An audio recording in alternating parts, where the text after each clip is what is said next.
आपको सर स्वागत है हमारे न्यूज़ चैनल पे। Thank you. जिस तरह से आपने हमको टाइम दिया, थैंक यू। सर हम जानना चाहेंगे कि ये कैलाश खेर जो आज हैं, उनकी शुरुआत काफ़ी स्ट्रगल से हुई, हमने सुना है। किस तरह से एक स्टार्टिंग में आप बताएं हमें।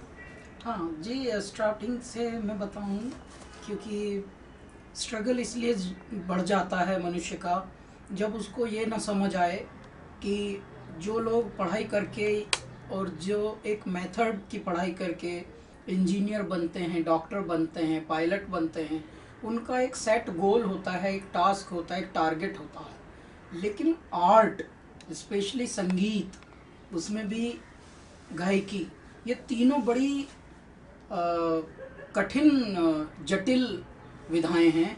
और इनमें सोचना कि अपने आप को कामयाब करना है, कामयाब करना मात्र ही बहुत बड़ा चैलेंज होता है। नाम कमाना और दाम कमाना तो उससे भी बड़ा फिर चैलेंज जुड़ जाता है। तो जब आपकी बाल्यावस्था से चाह ऐसी बन जाए जो बड़ी यूनिक हो, बड़ी अद्वितीय हो, तो उसमें तो फिर चैलेंजेस का तो आना बड़ा परम अनिवार्य होता है। और वही हुआ हमारे साथ, क्योंकि हमने राह ही ऐसी चुनी। अगर इश्क की राह चुनेंगे तो मुश्किलें तो बहुत आएंगी। क्या बात। तो वहीं से प्रारंभ हुआ। दिल्ली में ही मैं पला बड़ा जन्मा हूँ। और उसके बाद दिल्ली की उस वक्त की स्थिति के हिसाब से संगीत में हम जैसे परिवार का जुड़ना थोड़ा सा मुश्किल था। जिस ज़िद के मारे मैंने घर छोड़ दिया कि मुझे तो म्यूज़िक में ही आगे पढ़ना है, म्यूज़िक ही सीखूंगा। और वो 12-13 साल की उम्र में ऐसी ज़िद पकड़ लेने वाले बच्चे को ज़्यादातर प्यार तो मिलता नहीं, धुतकार मिलती है कि पता नहीं क्या अचानक ज़िद पकड़े है, पता नहीं क्या कहानी पकड़ ली। तो उस वजह से सम्मान की बजाय वहाँ पे अपमान और निरादर मिला। निरादर मिलते ही आपको अगर घर अकेला रहना पड़े घर छोड़कर, तो बहुत मुश्किलें आती हैं। और दोहन होता है, आपका शोषण होता है, आपके अनुभवों में कटुताएं बहुत जुड़ जाती हैं और जटिलताएं आपके जीवन को किरोध देती हैं बुरी तरह। आपका विश्वास जो है वो सामान्य अच्छाइयों से हट जाता है और आपका मनोबल और आत्मविश्वास जो है उस पर आघात होने लगता है। तो ये सारी जो प्रक्रियाएं हैं जिन सब से आप गुजरते हैं उस वक्त, यही अपने आप में एक स्ट्रगल है, यही अपने आप में एक संघर्ष है। पढ़ाई लिखाई करना, थोड़ा बहुत मुश्किलों से गुजर जाना, समय पे आपको सुविधाएं न मिल पाना, वो बड़े चैलेंज नहीं होते। बड़े चैलेंज ये होते हैं कि जिस राह के आप राही बने हैं उस राह का ही सम्मान नहीं है इस देश में। सही है। आज भी हमारे देश में कला और खेल, इनको यूनिवर्सिटी में कोई सम्मान नहीं है, याद रखिएगा दोनों को। इनकी कोई यहाँ डिग्रियां नहीं है हमारे देश में आज भी। देखिए देश हमारा सबसे बड़ा है हालांकि, सही है जी, और हम वर्ल्ड के 1/6 हम खुद वर्ल्ड के हैं। सही है। देखिए उसके बावजूद ऐसा नहीं है कि सब चीज़ें वैसी हों जैसी ही सुनने में जी आती हैं। तो इतने बड़े बड़े चैलेंज वाले देश में जब हम जैसा कोई उगा हो और उसकी तमन्नाएं ख्वाहिशें ऐसी हों कि मैं संगीत सीखूंगा, कि बेटे गरीब के लिए या इस प्रकार के सामान्य परिवारों के लिए ये बहुत बड़ी एक ऐसी विधा मानी जाती है जिसका शॉर्ट कोई मुस्तकबिल नहीं, फ्यूचर नहीं है। तो ज़्यादातर हर परिवार में शॉर्ट गेम खेलना चाहते हैं अपने जनरेशन के साथ। हर माता पिता चाहता है कि वो कोई भी कार्य उनके जो बच्चे करें वो ऐसा करें जिससे शॉर्ट हों हर बात में। यानी भगवान का काम खुद ही कर रहे हैं कि शॉर्ट हो बस। तो इसलिए राहें मुश्किलें रही और अपब्रिंगिंग में इसीलिए ज़्यादा मुश्किलें आई, तकलीफ़ें आई, हार्डशिप्स आए, उतार चढ़ाव आए। और ऐसे में लोगों का मेरे और प्रति व्यवहार, उसके बाद जो आप अनुभव लेते हैं कटुता के, वो सब जो चीज़ें थी वो ज़्यादा टीस देने वाली थी रादर देन अभाव ऑफ एनीथिंग। मतलब पैसे का अभाव उतना नहीं करता जितना लोगों का व्यवहार आपकी ओर कैसा होता है। यदि आप एक टाइप के हों और यदि एक सर्टेन टाइप के आप ना हों तो अब कैसा हो जाता है। बिल्कुल। तो वो वाली जो चीज़ें थी उस वजह से जो मैं बन रहा था, मतलब मासूमियत पर जो प्रघात हो रहे थे, घात हो रहे थे, प्रहार हो रहे थे, और मासूमियत को तार तार किया जा रहा था। तो ऐसे वाले अपब्रिंगिंग में वो मेरे लिए बहुत बड़े चैलेंज थे। वो दिल्ली में थे क्योंकि पढ़ाई भी करनी है, परिवार वालों का नाम भी नहीं ला जाना, और सीखना भी संगीत है जी जो कि हम सीख नहीं पाए जी। कभी, क्योंकि गए थे संगीत सीखने, लेकिन हुआ क्या कि जहाँ गए जी। वहाँ ना टाइम पे पहुँच पाए, कभी इतना फीस दे पाए तो कंटिन्यू नहीं हो पाया, जी। तो सीखा ही नहीं पाए कभी, जी। तो मैं खास ये पूछना गाड़ी वहीं चाहूंगा। अटक गई। जी। एक मतलब खास जिसके लिए घर छोड़ा जी उसने हमको छोड़ा छोड़ा। यानी जिस मोहब्बत और जिस इश्क में, हाँ। यानी मजनू जो है चले लैला के पीछे, तो लैला कभी मिलाया नहीं पाई बेचारी, यानी संगीत हमारी लैला थी, जी जी जी। वही हमको सीखने को कभी नहीं मिला। लेकिन मेरे अंदर का जी। जुनून और मेरे अंदर का जो पैशन है, मेरे अंदर की जो पागलपन है, मेरे अंदर का जो एक व्यक्तित्व है, वो प्रतिबिंबित होता है हमारी गायकी में, हमारी लेखन में और हमारी सोच में। जब हम गाते हैं, धुन बनाते हैं, शायद वही उसी का प्रभाव है कि इस पूरी दुनिया में लगभग 10 वर्ष में के करियर में हमने हज़ारों तो कॉन्सर्ट्स कर लिए हैं और लगभग 200 के करीब पूरे वर्ल्ड की सिटीज़ में हमने गा लिया है। मैं सोचता हूँ, हे मेरे दाता, एक जन्म में इतना ही कर लेना बहुत बड़ी बात है।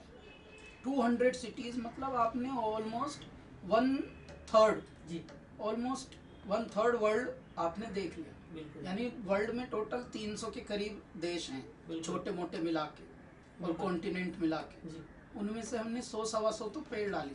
क्या बात है। सर मैं एक सवाल ज़रूर पूछना चाहूँगा आपसे कि आपका मैं म्यूजिक शौक नहीं कह सकता, आप उसके जहन से प्यार करते हैं। लगता है कि जब कैलाश खेर गाते हैं तो वो आवाज़ जो है वो निकलती है दिल से, वो महसूस होती है दर्शकों को। जो ये प्यार है आपका, वो विरासत में मिला हुआ आपको कहीं ना कहीं। जैसे आपके फादर थे, पिताजी थे, वो कभी गाते थे, जैसे फोक म्यूजिक है वहाँ पे, इस तरह से आपको विरासत में मिला कि नहीं आपसे ये शुरुआत है, जो आपका पहला प्यार जो जागा, आपको ये जो महबूबा थी, आपको कब एहसास हुआ कि नहीं मैं इसके लिए बना हूँ? महबूबा तो मैं क्या बोलूँ, महबूबा या ना महबूबा तो समझ नहीं आती बात, लेकिन ये एक इश्क है। इश्क का कोई रूप नहीं होता, ना वो महबूबा होती ना वो महबूब होता, वो बस है, वो हर रूप में है, वो भगवान का रूप है।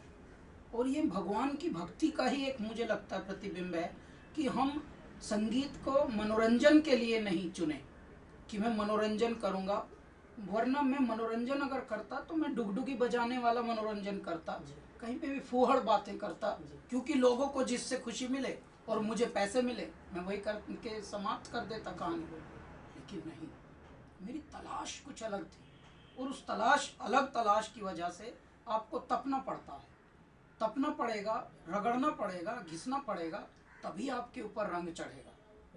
क्योंकि आज जो ये हीरे चमक रहे हैं, इसमें जो भी ये चमकदार पदार्थ हैं, ये तब चमक रहे हैं जब इन पे रगड़ लगी है, बहुत बारीक रगड़ लगी। हमने वो रगड़ देखी है लगते हुए भी।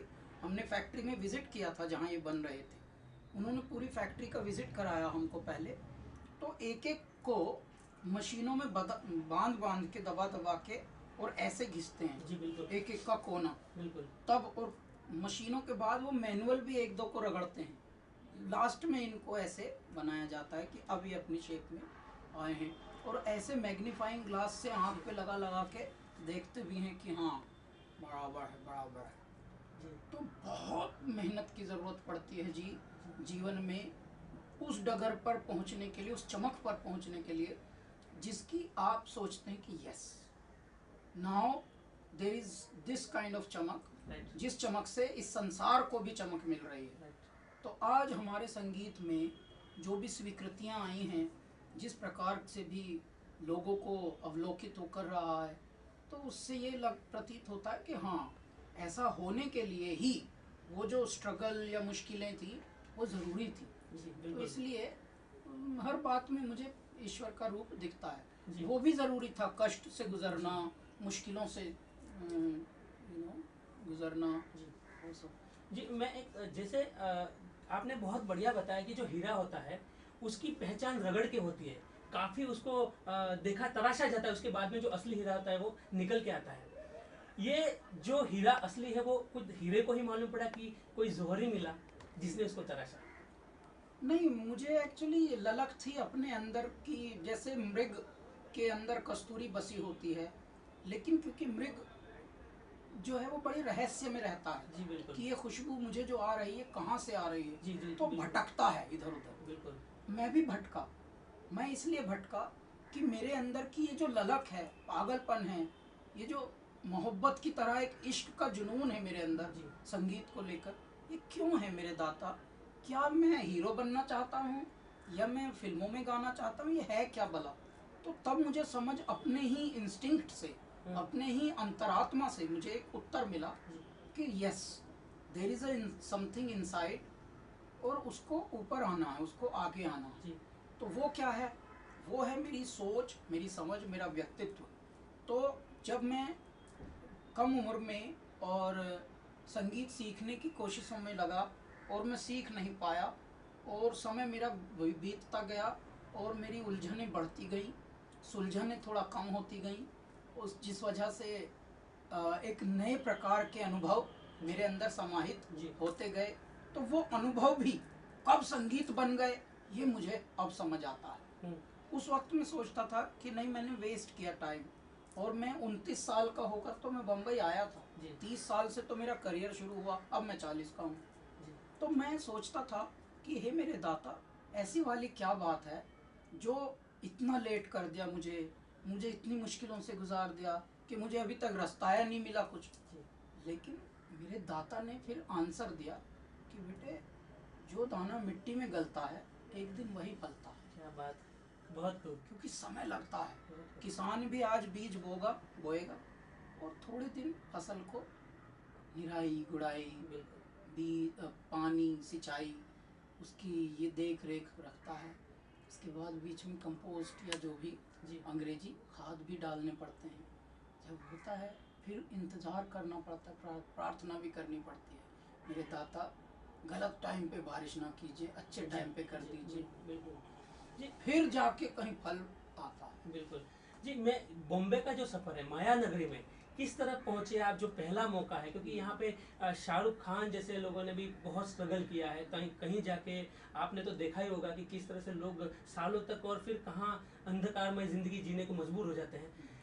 ये जो हीरा था, वो किस तरह से वहाँ पे जड़ा गया जहाँ पे उसकी ज़रूरत थी, नहीं, और आज चमक रहा है उस जगह पे जहाँ पे चमकना चाहिए उसको? नहीं, मैं यहाँ आया था अपनी एल्बम बनाने, जी। और मुझे ये लग रहा था कि अ, मुझे ना तो बॉलीवुड में जाना था, क्लियर था मेरा है जी। विचार कि मैं तो फिल्मों में तो मैं गा नहीं सकता, क्योंकि शुरू से ही बताई गई है कि मेरी आवाज़ अच्छी नहीं है। क्या बात तो है, जो सबसे बड़ा आपका कह सकते हैं कि ऊपर वाले का आशीर्वाद है जिससे।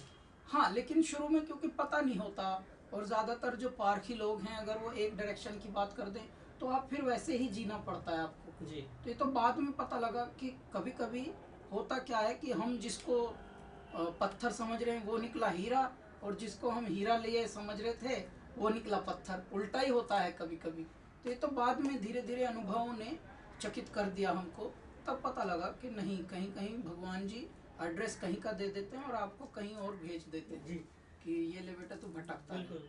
तो ऐसे में ये हुआ। लेकिन शुरू में जब मैं यहाँ एल्बम बनाने आया तो मैं अपने साथियों के साथ काम कर रहा था, मेरे पास ज़्यादा पैसे भी नहीं थे, तो धीरे धीरे हमारा काम चालू था। लेकिन कुछ लोगों ने मेरी आवाज़ सुनी और उस वक्त मुझे जिंगल्स एडवर्टाइजिंग में गवाने लगे। तो वहाँ से मेरी ज़िंदगी थोड़ी संभलने लगी, जो अनएक्सपेक्टेड था। मुझे तो पता नहीं था कि मेरा कहाँ से बटन भगवान जी एक ऑन कर देंगे और अचानक एनर्जी शुरू हो जाएगी आने। तो कभी 5,000, कभी 8,000, कभी 10,000, ऐसा मुझे चेक आने लगे। चेक आते ही मेरा कॉन्फिडेंस बढ़ता गया। क्या बात कि बाबा ये क्या अचानक आपने खिड़की सी खोली हो, फेंक रहे हो, ये ले बेटा, ये ले बेटा। बहुत खूब। 10-10 मिनट की रिकॉर्डिंग होती थी।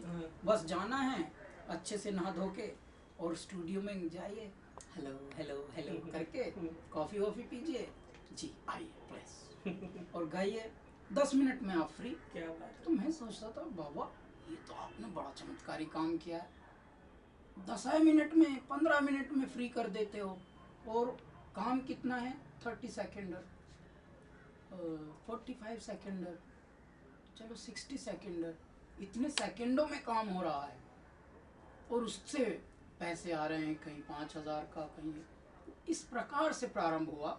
और लगभग एक ही वर्ष में, ओनली विद इन 1 ईयर, बहुत सारे लोगों ने, फिर जो लोग हमसे जिंगल्स और ये सब गवाने लगे थे, उन्होंने फिल्मों में भी गवाना शुरू कर दिया। क्या बात। तो सब कुछ यकायक, और जैसे बहुत ही प्यार से व्यवस्थित करके भगवान ने रखा हुआ।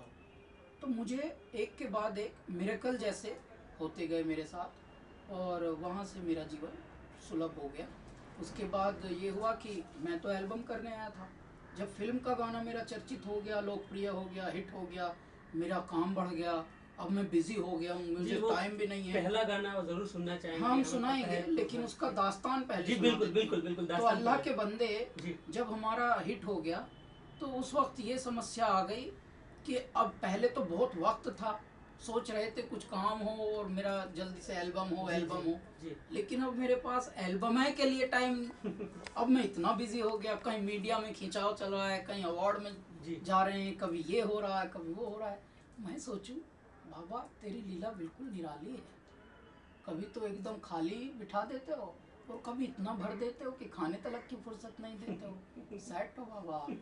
तो ये बात करके हमारी एक कहानी हुई कि ये गाने के बाद, अल्लाह के बंदे के बाद, जो सारी चीज़ें बदली, वो इतनी प्रकार से बदली कि जो एल्बम हम बना रहे थे वो कंपनी डायरेक्ट खुद ही आने लगी। अब पहले तो सोच रहे थे कोई लेगा या नहीं लेगा हमारी एल्बम है, बाद में सामने से ऑफरें आने लगी। उन लोगों से भी ऑफरें आई जिन्होंने ये कहा था, no it won't work, this kind of voice actually it's not really, you know, conventional voice, it's a little kind of तो उस तरह का कुछ खुद ही को कुछ पता नहीं धरती पे हो क्या रहा है। जी अमित, आपको भी ऐसे ही आपको मालूम है कि कभी कभी आवाज की वजह से बोला गया था आप काम के नहीं हो, जो कैलाश खेर ने भी महसूस किया। जी हाँ, आगे। लेकिन मुझे लगता है कि देखिए किसी को कुछ श्योरिटी नहीं है इस धरती पर। भगवान ने वो श्योरिटी वाला जो तत्व है ना, वो जो चिप है, वो किसी को दी ही नहीं। बिल्कुल एक्चुअली बिल्कुल ये भ्रम दिया है बस सबको लगता है कि मैं जो बोल दूंगा वो एकदम सटीक होगी। नहीं बेटे, असली माल भगवान अपने पास रख लेते हैं चुपचाप, वो किसी को नहीं देते। बिल्कुल। तो श्योरिटी और प्योरिटी वो सब खुद दबाए हैं बाबा। जी बिल्कुल। और नकलीपन भेज दिया है हम लोगों के अंदर भर भर के लो बेटे करो मरते दम तक एक्टिंग। डोर तो हमारे हाथ में ऐसा असली रिमोट। जी बिल्कुल। तो हम चाहेंगे कि वो पहला गाना, बिल्कुल हमारे कार्यक्रम में अभी तक गाने की शुरुआत नहीं हुई आपकी, तो वो गाना आप जरूर दर्शकों को गवाइए। जी लगाइए, सोलो कीजिए। जी जी। अल्लाह के बंदे हंस दे, अल्लाह के बंदे, अल्लाह के बंदे हंस दे, जो भी हो कल फिर आएगा। क्या बात है, बहुत खूब बहुत खूब। तो ये मुझे ये बताइए सर कि जो कैलासा, ये जो आपका बैंड की जो शुरुआत हुई वो किस तरह से हुई सर? क्योंकि काफ़ी आपने आज जिस दौर में आ गया है, लोग जिस तरह से पहचानते हैं, काफ़ी बहुत महत्वपूर्ण है संगीत की दुनिया में माना जाए, किस तरह से आया ये? इस तरह से आया, मेरे मन में शुरू से ही था कि यदि इस प्रकार के संगीत को लोकप्रियता मिली, यदि लोगों ने पसंद किया और यदि मेरी जनरेशन ने पसंद कर लिया, तो मेरा मन है कि मैं संगीत को थोड़ा इज्जत के तरीके से प्रस्तुत करूँगा और इसको फूहड़ तरीके से जो मान्यता होती है कि बस मतलब जो काम अच्छे से किए जा सकते हैं वो थोड़ा मनोरंजन टाइप का, फूहड़ मनोरंजन टाइप से किया जाए, वैसा ना हो। इसके लिए मैंने अपने नरेश परेश के साथ मिलकर ये बैंड फॉर्म किया था 2004 में, कैलासा। और कैलासा का मतलब है दिव्य, अलौकिक। और इसलिए किया ये क्योंकि भारत में बैंड्स जो भी होते हैं म्यूज़िकल, उनके बारे में ज़्यादातर लोगों को अवेयरनेस नहीं होती। या तो स्टार सिंगर होते हैं और फिर म्यूजिशियंस का कोई नाम तलक नहीं जानता। तो धीरे धीरे, जबकि विदेशों में इसके बिल्कुल ऑपोजिट होता है। विदेशों में हो सकता है किसी बैंड का ड्रमर ज़्यादा फेमस हो और सिंगर्स उतने फेमस ना हो। तो कई बार ये होता है। इसी तरह से मैं ये सोचता था कि जब भी मेरा बैंड फॉर्म होगा वो पूरे वर्ल्ड में उसका एक पहचान होनी चाहिए, पूरे बैंड मेंबर्स की। आज जितना हमारे साथी सब फेमस हैं, पैरेलल फेमस हैं, उतने ही नरेश भी, कर्ट पीटर्स भी जो ड्रम्स पे हैं, और बाकी सारे हमारे म्यूजिशियंस, यहाँ तक कि हमारे सारे अच्छे वाले जो म्यूजिशियन हैं पूरे भारत के चुनिंदा हैं एक तो, और उनको भी अब देखिए दौर कितना अच्छा बदला कि उनको भी अब सब म्यूजिशियन, सारे म्यूजिक डायरेक्टर यूज करते हैं अपनी रिकॉर्डिंग्स में। हमारा एक आर्टिस्ट है तपस रॉय, तो वो बजाते हैं कम से कम 30-40 इंस्ट्रूमेंट, लेकिन उसको बहुत सारे म्यूजिक कंपोजर प्रयोग करते हैं उसके म्यूजिक को। तो कितनी खुशी मिलती है कि हमने उनको कलेक्ट किया, परमात्मा का नाम लेके हमने उनको जोड़ा और एक विशेष प्रकार का साउंड पैदा किया, और आज उसको मकबूलियत तो मिली, सिर्फ आम आदमियों में तो पसंद किया ही गया, लेकिन म्यूजिक फ्रेटर्निटी के लोग भी उनको प्रयोग कर रहे हैं अपने गानों में, उस तरह के साउंड को। अब बहुत सारे बैंड बन गए कैलासा के बाद जो हमारे टाइप के साउंड, हमारे टाइप का सेटअप लेकर आ रहे हैं, और they are also quite successful, which is a beautiful thing actually. बिल्कुल, कैलासा ने, मैंने देखा सर कि लगातार 3 साल तक हिट एल्बम्स भी दिए, लगातार हमने देखा है कि एक रिकॉर्ड है पूरा। तो मैं ये बोलना चाहूँगा सर कि पहला गाना कौन सा था जो कैलासा में जो है वो रिकॉर्ड हुआ? आपको तो बिल्कुल आपके जहन में होगा, तो वो 2 लाइनें भी सुना दे आप, और बताएं कि किस तरह से वो रिकॉर्ड हुआ। जी, तो पहला गाना हमारा जो एल्बम का बना वो था तेरी दीवानी, और तेरी दीवानी की विशेषता ये रही कि ये गाना हमने एक कॉन्सर्ट में पहले इम्प्रोम्प्टू गाया। इम्प्रोम्प्टू होता है उसी वक्त गा देना, तब जबकि वो उसका जन्म ही हो रहा हो गायकी के वक्त ही, यानी वही परफॉर्मेंस में ही उसका जन्म हो रहा है। तो इससे पहले उसके शब्द भी नहीं, धुन भी नहीं, कुछ नहीं, और बनता जा रहा है और हम गाते जा रहे हैं लाइव देयर एंड देन। लेकिन वो अनुभव सिर्फ आपके पास है, क्योंकि बाकियों को तो कुछ पता नहीं कि अभी बना रहे हैं या यहीं गा रहे हैं। तो कैसे ईश्वर ने उस वक्त इतना साथ दिया और इतनी शक्ति दी कि वो शब्द और वो विचार बिना टूटे, बिना धार टूटे आते गए, बुनती गई, और पूरी कला, और वो पूरी एक रचना बनती गई माला जैसी। और वहाँ पर वो तेरी दीवानी रचित हुआ था दिल्ली में। उसके बाद पहला गाना हमने वही बनाया, क्योंकि इतनी मकबूलियत उसको लाइव में भी मिली थी कि लोग ऐसे सुन रहे थे और स्वेइंग कर रहे थे साथ में, जैसे पुराना गाना सुन रहे हो कोई हमसे। जी बिल्कुल, आज भी दीवानी कम नहीं हुई है, सेम दीवानगी इतनी की इतनी है आज भी। तूने क्या कर डाला, मर गई मैं, मिट गई मैं, हो जी, हाँ जी, हो गई मैं तेरी दीवानी, दीवानी तेरी दीवानी, दीवानी। क्या बात है, बहुत खूब सर। एक थोड़ा सा मैं अलग हटके जाऊंगा कि म्यूजिक के साथ साथ हमने कहीं सुना था कि आप बिजनेस लाइन में भी गए थे, बिजनेस भी आपने किया था, हालांकि वो किस तरह से दौर रहा वो आपके लिए? हाँ, नहीं, वो मैंने एक्चुअली हमारे प्रोफाइल में, हमारी जीवनी में कहीं ना कहीं सबको पता है कुछ चीज़ें कि संगीत से पहले बहुत सारे उतार चढ़ाव वाले जीवन से हम जब गुजर रहे थे, तो तब हमने क्योंकि म्यूज़िक में कई बार हमारा कॉन्फिडेंस नहीं रहा, और सुन कर बाकी लोगों की बातें, तब लगता था कि दिल्ली जैसे शहर में आप म्यूज़िक में तो कुछ कर नहीं सकते हो। तो तब मैंने एक अपना बिजनेस शुरू किया था, एक्सपोर्ट हाउस, और वहाँ से मैं एक्सपोर्ट का मुझे ऑर्डर भी मिलने लगे थे कुछ कनेक्शन से, और 2-3 साल मेरा काम चला भी। तो मैं हैंडीक्राफ्ट बेचता था, तो हैंडीक्राफ्ट में जर्मन में बेचता था, और वहाँ से मेरा अच्छा भला काम शुरू हो गया। तो मुझे लगा कि मैं तो यार एक्सपोर्टर बनता जा रहा हूँ। आज मेरे पास छोटे ऑर्डर हैं जो 10-20 लाख तक मैक्सिमम है, बाद में वो करोड़ तक भी हो सकते हैं समय के चलते।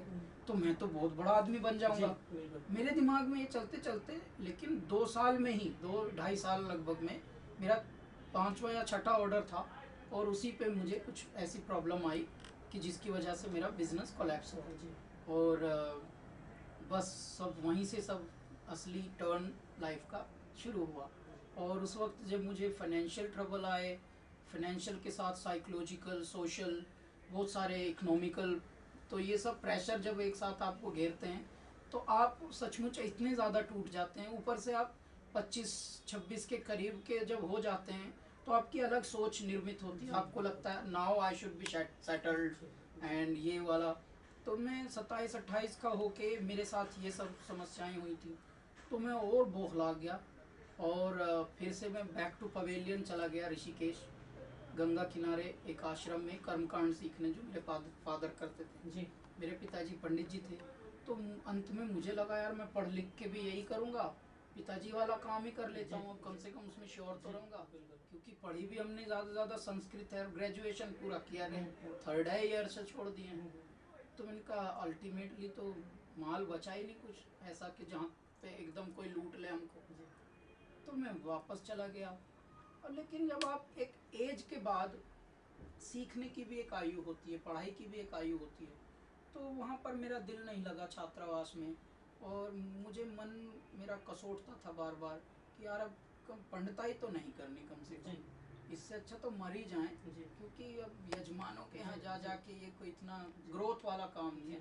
पैसे तो आ जाएंगे, जी भी लूँगा, लेकिन तोंद एक आ जाएगी और बस ऐसे अपना जी लेंगे, वैसा मुझे नहीं जीना। तो that's how I thought of उसके बाद कि मैं अब म्यूज़िक में ही ट्राई करता हूँ। अगर हुआ तो हुआ, नहीं तो वहीं पे अपने आप को समाप्त कर लेंगे। क्या बात। तो यदि ये ना होता जो हुआ, तो शायद भगवान इसीलिए डर गए कि यार ये इसको वहीं रखता हूँ, वरना ये यहाँ आने की तैयारी कर रहा है। बिल्कुल। हम मरने की तैयारी कर रहे थे कि अगर हमको कामयाबी नहीं मिली तो अब हम वहीं निकल लेंगे समंदर में डूब के। जी, वो हमने कहीं पढ़ा भी इस तरह से, पर वो हाईलाइट नहीं करने की बात है। जी बिल्कुल नहीं, वो एक अलग मामला हो गया। लेकिन जिस तरह से आज बॉलीवुड के दौर में भी आपको जिस तरह से माना जाता है, कैलाश खेर एक अलग आवाज मानी जाती है। मैंने कहीं सुना है कि ए आर रहमान ने ये बोला कि एक छोटा बम बहुत बड़ा धमाका है और उनका मुकाबला कोई नहीं कर सकता। जो वो आवाज है वो एक इंडियन म्यूजिक में जो है सूफी में कोई नहीं ला सकता। तो ए आर रहमान जैसे इंसान का ये कहना, किस तरह से आपका क्या एक्सपीरियंस रहा जब आपने उनके लिए काम किया या गाया, या कौन सा गाया है जो दर्शकों को भी आप सुनना चाहेंगे आपसे? नहीं, हमने रहमान साहब के साथ एक्चुअली लगभग मेरे करियर के 10 साल मेरे करियर को हुए, 8 साल मैंने रहमान के साथ ही क्या बात रहा हूँ। मतलब शुरू में ही रहमान भाई ने मुझे उठा लिया था। और जिसके ऊपर राम और रहमान इन दोनों की कृपा हो जाए तो समझ लीजिएगा जिंदगी फिर उसकी कोई कष्ट से रहेगी नहीं, कष्ट में फिर वही रहा। हम लोगों ने काफ़ी गाने साथ में तो गाए ही हैं, लेकिन बहुत सारे कॉन्सर्ट साथ में किए।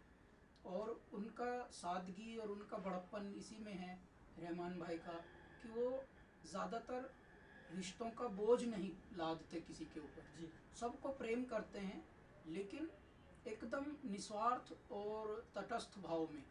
तो ऐसे वाले रूप होने से क्या होता है कि आप सबका सम्मान भी करिएगा और आपका दायरा भी बड़ा रहेगा।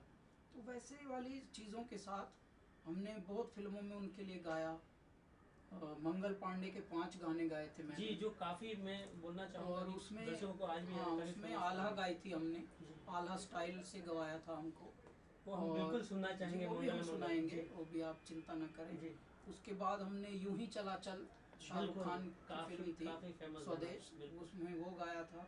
फिर हमने मीनाक्षी फिल्म से शुरुआत की थी एक्चुअली रहमान के साथ। लेकिन क्या कमाल के दिन और कमाल का अनुभव रहा। और उसके बाद इन रिकॉर्डिंग से भी ज़्यादा जो हमारी संगत रहती थी, बातें थोड़ी बहुत, और जो एक दूसरे का विचारों का जो मंथन होता था, वो ज़्यादा गहरी चीज़ है। तो इसलिए एक दूसरे के एडमायर करने वाले हम लोग हैं, उनके विचारों को, उनके व्यक्तित्व को, उनकी सादगी को, उनकी सहजता को मैं बहुत सराहता हूँ। और वो हमारे चपलता को, होशियारी को और मासूमियत इन सब के साथ को वो भी बहुत एडमायर करते हैं। तो he always admires me saying कि wow, you know, small but very big thing Kailash Kher is.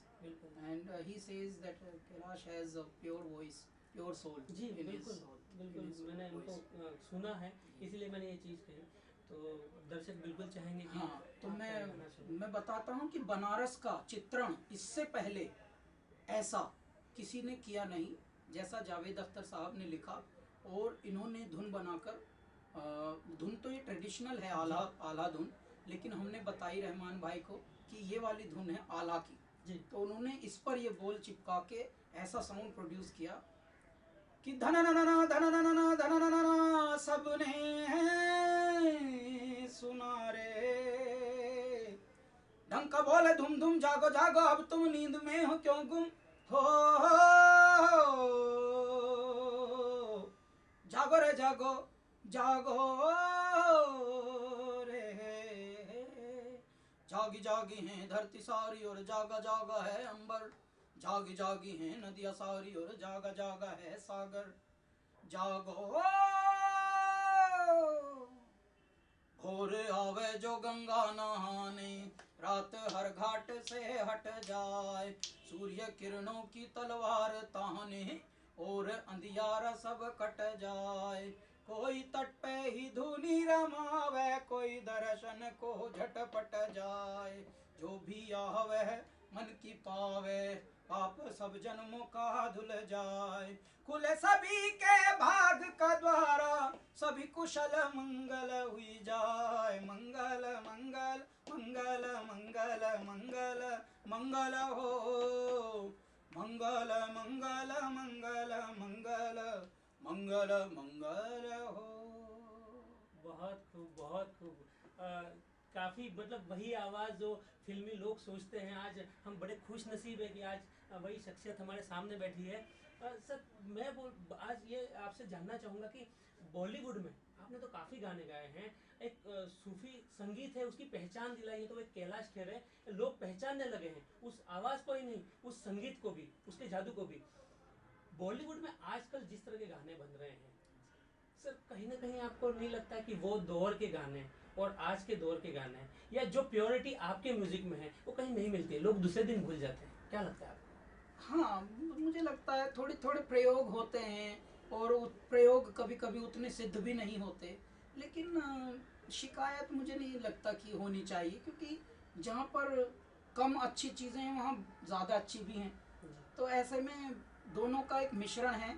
कभी कभी इसका पलड़ा भारी हो जाता है कि चलो ऐसी फूहड़ सी चीज़ें निकलेंगी, पर उससे भी लोग तो खुश हैं ही थोड़े बहुत, और फिर से आ जाती हैं, घूम के पहिया फिर से वहीं आ जाता है।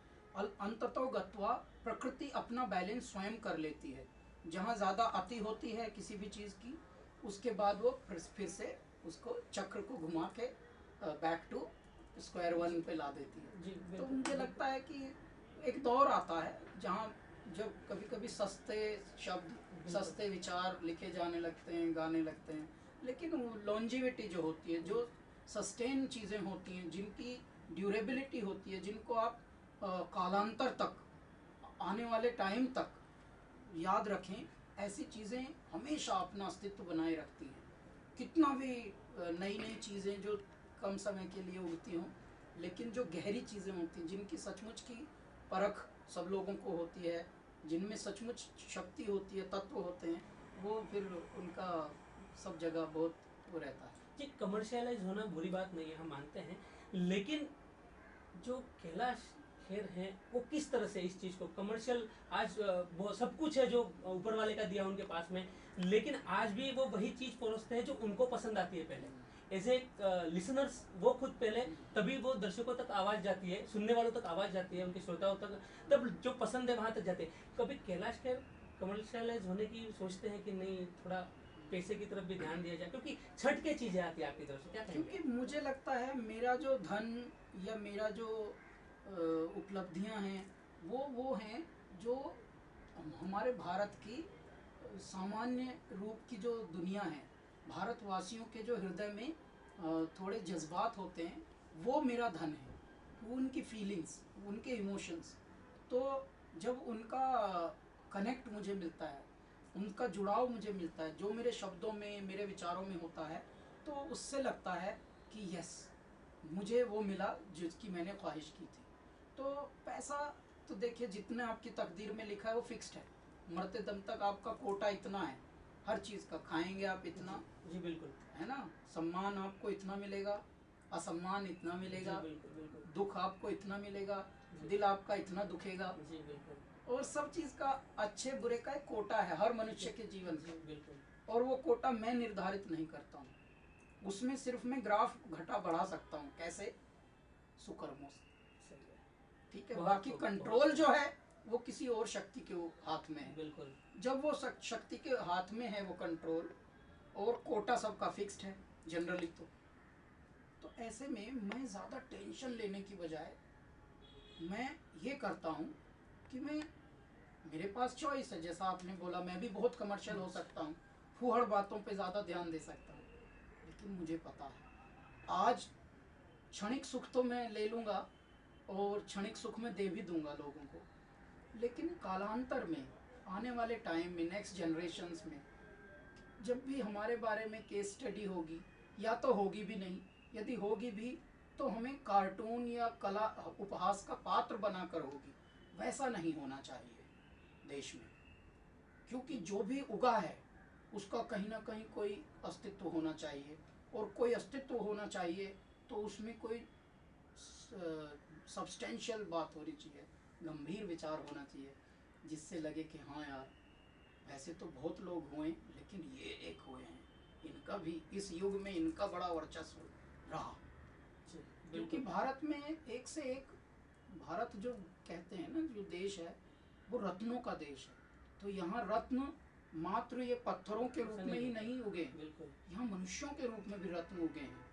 लता जी जीवित रत्न हमारे भारत की है, जो कि पूरे विश्व में मतलब एक ही हैं।